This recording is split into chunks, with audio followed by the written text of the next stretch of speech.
Hello বন্ধুরা, online teacher চ্যানেলের পক্ষ থেকে আপনাদেরকে স্বাগত জানাচ্ছি। আমি তারেক মাহমুদ।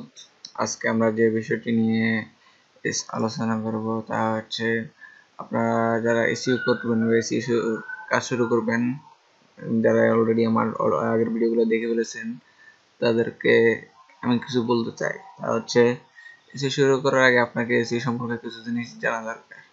যদি আপনি এসইও শুরুর আগে যদি এই জিনিসগুলো না জানেন, তাহলে পরে এসইও করার পর বা এসইও করার সময় আপনি অনেক সমস্যার সম্মুখীন হতে পারেন বা অনেক বকাবকিও করতে পারেন আমাকে। তাই আমি আজকে আপনাদেরকে কিছু জিনিস ক্লিয়ার করার জন্যই এই ভিডিওটি তৈরি করলাম। তা হচ্ছে আমরা এক নম্বর এখানে দেখতে পাচ্ছি অর্গানিক এসইও একটি অনিশ্চিত পদ্ধতি। জি ভাই, অর্গানিক এসইও একটি অনিশ্চিত পদ্ধতি। অর্গানিক এসইওর কথা আমরা সবাই শুনে থাকি যে এটা অর্গানিক এসইও হচ্ছে দুই প্রকার, যথা এক অর্গানিক এসইও, দুই হচ্ছে পেইড এসইও। হ্যাঁ, অর্গানিক এসইওটা হচ্ছে ফ্রি প্রসেস, আর এই ফ্রি প্রসেসটা হচ্ছে একটা অনিশ্চিত পদ্ধতি। এই জন্যই যে অর্গানিক এসইও করলেন, আপনার ওয়েবসাইটটা সার্চ রেজাল্টে আসলো এমনটা নয়।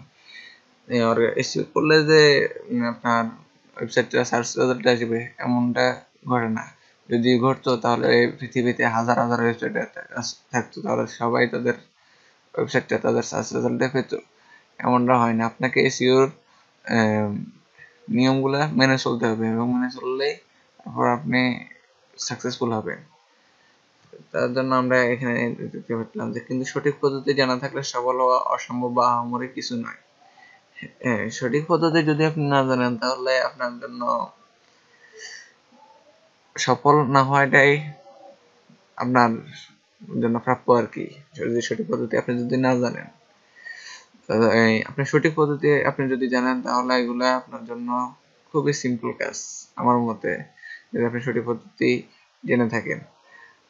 এখন আমরা এতটুকু বুঝতে পারলাম যে অর্গানিক এসইও হচ্ছে একটা অনিশ্চিত পদ্ধতি। এই জন্যই এটা টাকা ছাড়া করা হয়। এই কারণে এটা সার্চ রেজাল্টে আসতে অনেক সময় লাগে।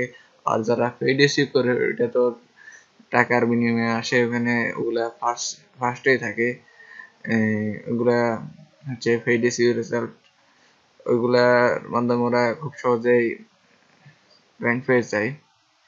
কিন্তু যারা অর্গানিক এসইও করেন তাদেরকে অনেক পরিশ্রম করতে হয় এবং পরিশ্রমের পরে তাদের প্রাপ্যটা তারা পায়। তারপর আমরা 2 নম্বরে দেখতে পাচ্ছি এখানে এটা কোনো ওয়ান টাইম পদ্ধতি নয়। জি ভাই, এটা কোনো ওয়ান টাইম পদ্ধতি নেই। এসইও কোনো ওয়ান টাইম পদ্ধতি নয় যে আপনি একবার করলেন যে আর করা লাগবে না। ধরেন আপনি আপনার একটা ওয়েবসাইট তৈরি করলেন ডিজাইনারকে দিয়ে, ওই ওয়েবসাইটটা একবারই হয়েছে, কিন্তু আর ওয়েবসাইটটার কোনো কাজ নেই। কাজ নেই বলতে কি, ওখানে একটা ওয়েবসাইট বিল্ড করার জন্য আর কোনো কাজ নেই। ওই ওয়েবসাইটটা পরিপূর্ণ রেডি। ওইটা একবারই করলেন আর করা লাগবে না। ওই ডিজাইনটা আপনার স্থায়ীভাবে করে নিলেন, ওইটা একবারই করলেন আর লাগবে না। এই ক্ষেত্রে তা নয়। এক্ষেত্রে হচ্ছে আপনাকে এসইও করতে হবে। মানে এসইও করতে হবে বলতে কি, প্রতি বছর গুগলের কিছু আপডেট হয়, ওই কারণে এসইওটা করতে হয়, নতুন করে করতে হয়। নতুন করে কি এসইও তো করলেন, এসইও করার ক্ষেত্রে নতুন কিছু সংযোজন হতে পারে বা বিয়োজন হতে পারে বা এরকম কিছু। মোটামুটি এটা আপনার এসইও সাইটে একবার করলেন যে আপনার ওয়েবসাইটটা এখন সার্চ রেজাল্টে আসে। ধরেন আপনি ঢাকা ইউনিভার্সিটি লিখে যখন আমরা সার্চ করলাম, ঢাকা ইউনিভার্সিটির ওয়েবসাইটে আসতেছে। ওনারা এবছর এসইও করলো, এই কারণে সার্চ রেজাল্টে আসলো, কিন্তু তার গত বছর এসইও করলো না বা ওরা আর এসইও করলো না। তখন ঢাকা ইউনিভার্সিটি লিখে যখন আমরা সার্চ করবো, তা আস্তে আস্তে হারিয়ে যাবে। কারণ গুগল কিছু রুলস আছে, রুলসগুলা অনুযায়ী সকল ওয়েবসাইটের অ্যাডমিনকে চলতে হয়। ওই অ্যাডমিনটা যদি না চলে তাহলে তাদের ওয়েবসাইটটা সার্চ রেজাল্ট পেজ থেকে হারিয়ে যাবে। আপাতত এখানে আর আমার কিছু বলার নেই।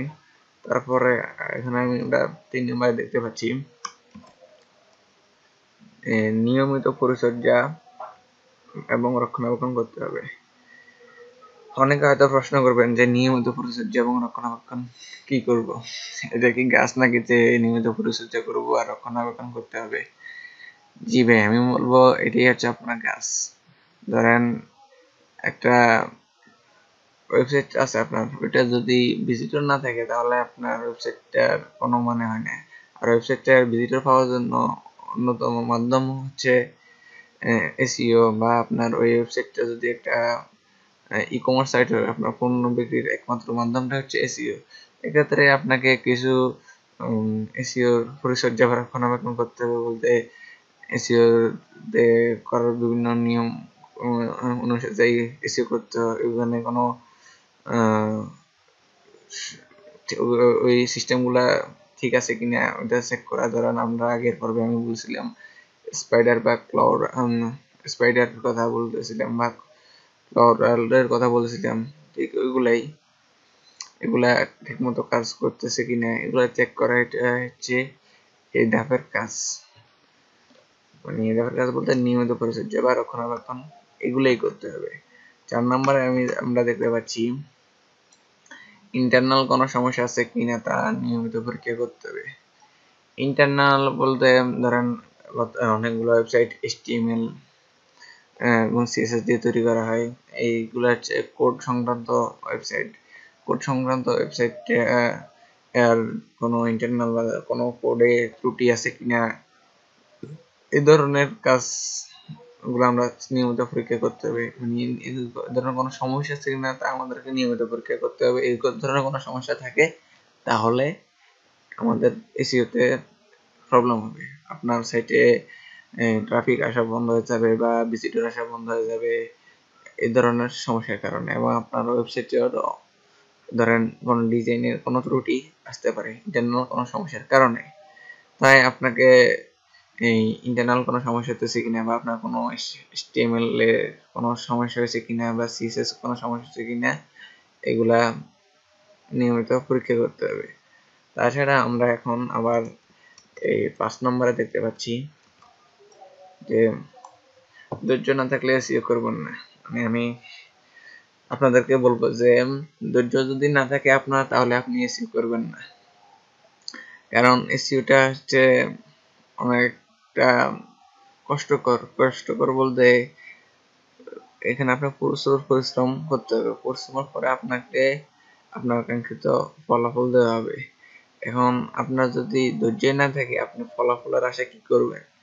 ধরেন প্রতিটা কাজেই ধৈর্য থাকা দরকার, কিন্তু আপনার যদি ধৈর্য না থাকে তাহলে আপনি ওই কাজ থেকে আপনি কিভাবে ফল আশা করবেন? আপনার যদি ধৈর্য থাকে তাহলে আপনি অবশ্যই সাকসেসফুল হবেন। এটাই ধরেন আপনি যারা সফল ব্যক্তি আছে তাদের জীবনে পড়লে দেখবেন যে তারা ধৈর্য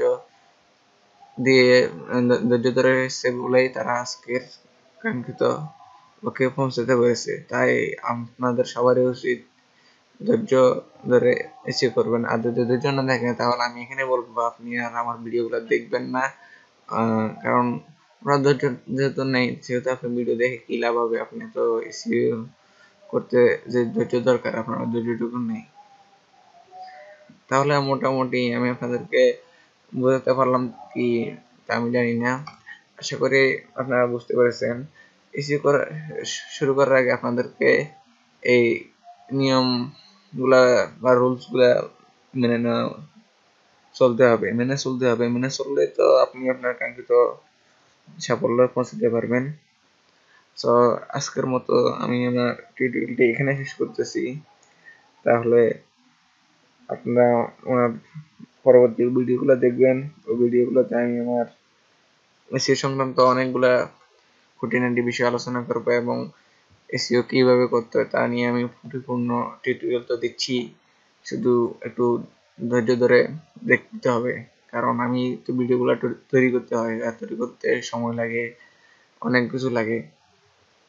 তাই আপনারা সবাই আমার জন্য দোয়া করবেন, ভালো থাকবেন এবং আমার চ্যানেলটা সাবস্ক্রাইব করবেন, এবং আমার ভিডিওগুলা যদি ভালো লেগে থাকে তাহলে লাইক দিবেন, এবং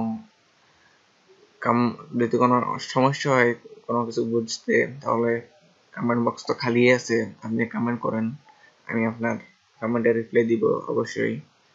তো আজকের মতো বিদায় নিচ্ছি। আল্লাহ হাফেজ।